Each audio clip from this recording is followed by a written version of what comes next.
Think about it. We have a chosen partner of God. He functions as a kind of ruler or head or chief or king over his people currently. He doesn't yet have descendants. He has a specific place and territory he's dwelling in with a tree that marks that place as some sacred high place.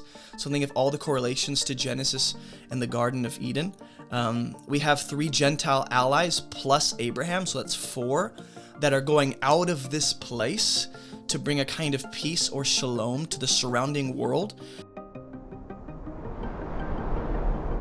But the oaks of Mamre specifically, which is where he's at, the oaks belonging to Mamre the Amorite, that can also be translated as the terebinth of Mamre, which can actually mean a lot more than just some big trees. The terebinth tree in scripture is almost always, very often, indicating some high place of worship for pagan gods or spiritual sacred space for the God of Israel to meet with his people. Either way, it has a spiritual sacred dimension to it, which makes this very likely a place of worship. Like we've seen Abram already set up places to worship so far in the narrative, this is likely a place where he's set up to worship God at the oaks of Mamre. It doesn't necessarily imply pagan worship to their gods. Maybe they serve and worship the God of Abram. We don't know. But the setting for Abram is quite reminiscent of the Garden of Eden. So think about it. We have a chosen partner of God. He functions as a kind of ruler or head or chief or king over his people currently. He doesn't yet have descendants. He has a specific place and territory he's dwelling in with a tree that marks that place as some sacred high place. So think of all the correlations to Genesis and the Garden of Eden. We have 3 Gentile allies plus Abraham, so that's 4 that are going out of this place to bring a kind of peace or shalom to the surrounding world by defeating those kings and rescuing people and ending that battle.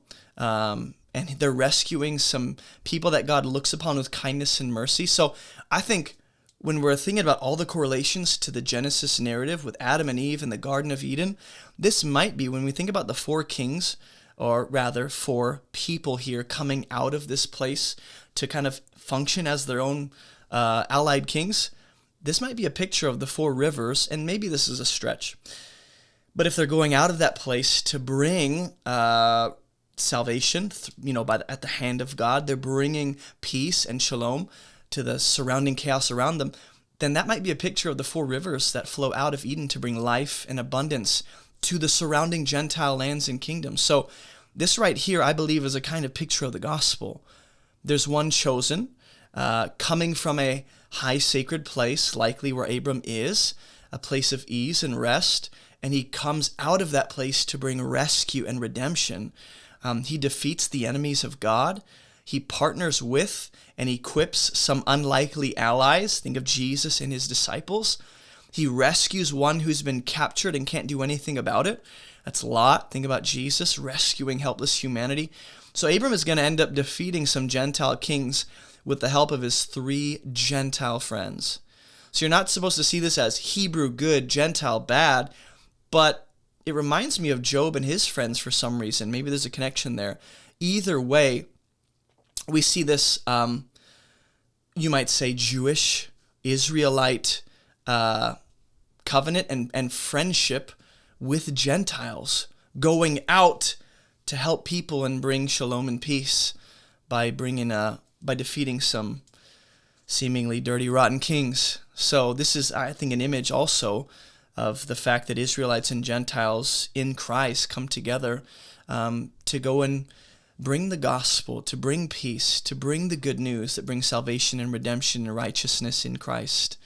And the gates of hell can't stand against that. Hey, if you don't know me, my name is Jason, and I have some free gifts for you on our website at abovereproachministry.com. Maybe you want to learn how to study the Bible. We have free Bible classes just for you. Are you maybe a newer believer? Go ahead and check out our Christianity 101 Foundations course. Maybe you hate videos. Well, we have a podcast, so you can listen to all of our messages on whatever podcast platform you prefer. Maybe you want to join or start a discussion group. Check out our map of all the current armed discussion groups all around the world. And do you maybe live near Greenville, South Carolina? If you do, you should check out our church. Visit movementchurchsc.com for more information. And if you'd like to partner with us financially, you can snag a copy of my book, Fruitful, or head over to the donate page and donate through debit or credit card, PayPal, Cash App, Venmo, Patreon, or even mail a check to P.O. Box 509 Inman, South Carolina. And if you want to make a ministry connection, feel free to reach out to me on our website. All right, I know that was a lot, but I'm done. So let's get back to the video. Also, verse 15, and then we're done. And he divided his forces against them by night, he and his servants, and defeated them and pursued them to Hobah, north of Damascus. Now, so far in the story, we have not seen this place. This is a new place, but in hindsight, as the author is recording these details, Damascus is an important place in Israel's history.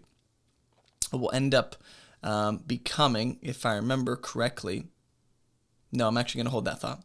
Abram is not just sending his trained men to do the dirty work. That's what I'm trying to highlight here. He's actually in the battle himself, leading the charge. He divided his force. He and his servants defeated them and pursued them. So he's leading the charge. He's drawing up the battle plans. Abram is at least 80 years old with an army, and he's kicking butt. And I'm just saying, this sounds a lot like Moses at 80 years old, being set apart to lead the hosts of Israel into a battle that they don't actually engage in, but God wins for them by his own divine power. Egypt at the Red Sea, and eventually I think the Amalekites. I forget who it is that comes against them, and Moses holds his staff up as an 80-year-old man. So Abraham doesn't just save Lot. Abram in this story is being an agent of God to restore what's been lost. There's redemption. Abram redeems what's been lost and taken by the enemy, which I believe is another picture of Jesus in the gospel. Abram doesn't just see this as an answer to prayer. When he gets all the possessions and he brings back his kinsmen and the kings take notice of him, you're going to see that Abram doesn't see this as like, this is my opportunity to make my name great, an opportunity to level up in life. He actually sees this eventually. You'll see it's a test from God to see if he really trusts God. He's going to resist the opportunity to receive more from the hand of the king of Sodom.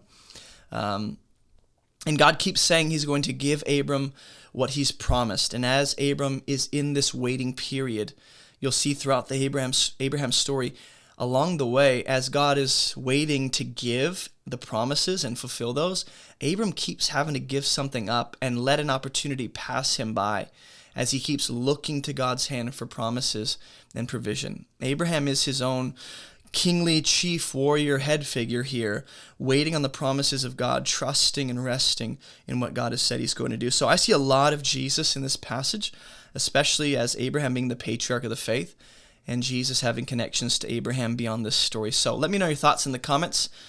Thanks for watching, and I'll see you guys in the next Bible study walkthrough. Hey, don't forget to like this video and subscribe for more biblical content just like this. We have hundreds of videos, but you might be most interested in these ones right here. Also, visit our website for all of our free resources and classes. And thank you so much for partnering with us financially to make this ministry even possible. Keep moving towards Jesus, and I'll see you in the next video.